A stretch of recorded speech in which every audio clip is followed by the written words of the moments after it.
Sadhguru, many years ago, when my son was a little kid, he gave me a book written by Swami Vivekananda. He was describing how ancient gurus could communicate with each other thousands of miles away just by thought. It's like a modern internet, how one computer can communicate with another computer in US or Europe, anywhere. Do you believe that human mind can be trained to influence another human mind or people's mind who are far away just by tuning our mind to the right frequency? Can it be trained? Can we learn that art? You're trying to beat the cell phone companies.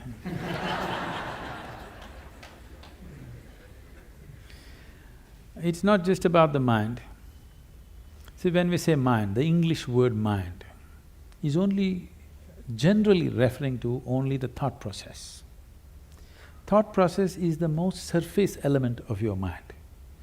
I think because of European thought, we have given too much significance to the thought. In the yogic science, we do not attach any importance to what you're thinking about or feeling right now, because what can you think? Only the data that you have collected, you're recycling it. It's of no great consequence. Whatever is on the surface of your mind keeps rolling, that is not of any consequence. What you're thinking and feeling right now is very surface of mind. There are deeper dimensions of the mind. In Sanskrit language, there are many words to describe the different states of mind.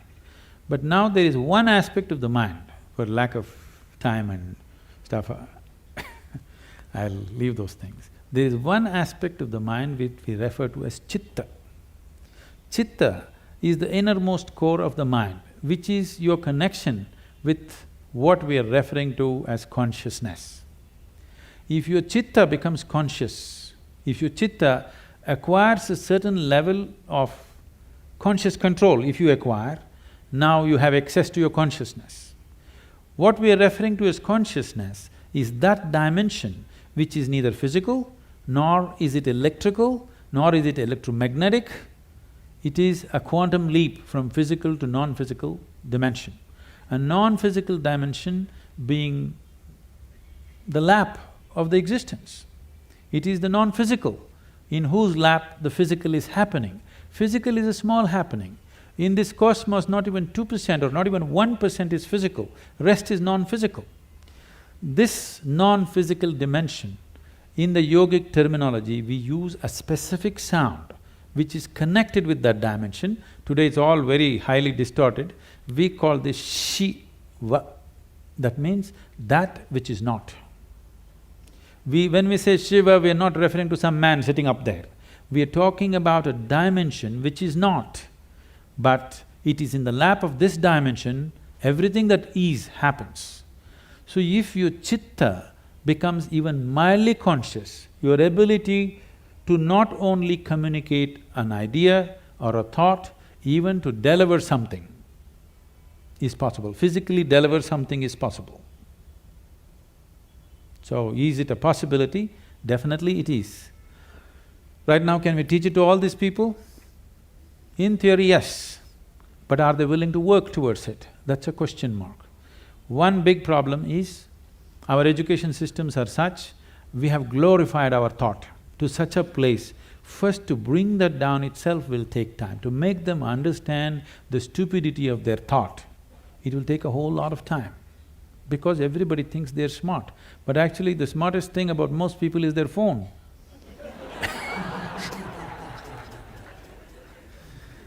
Because your thought process is just an outcome of the limited data that you have gathered. It doesn't matter if I have read the libraries of the world, still it is too limited compared to what it is, what the creation is. With all the scientific development, we still do not know how a leaf really works. We do not know how a single atom in its entirety we do not know with all the scientific exploration. So that should be humbling enough for everybody to know that we know how to use things, but we do not know what it is. it will take a lifetime of attention to even grasp the fundamentals of what it is. So if people are willing to first of all understand, like the whims of their heart you just dismissed as dumb, okay? If they also understand the so-called smartness of their thought process and emotion is quite dumb, now it becomes easy. It becomes easy to train people that communication it's not like, now I want to generate this thought and give it to you, not like that. Things will happen to you before you think. What is best for you will simply happen to you even before you articulate in your mind. You don't have to ever think what you want to become, how you want to be. Life will just arrange itself.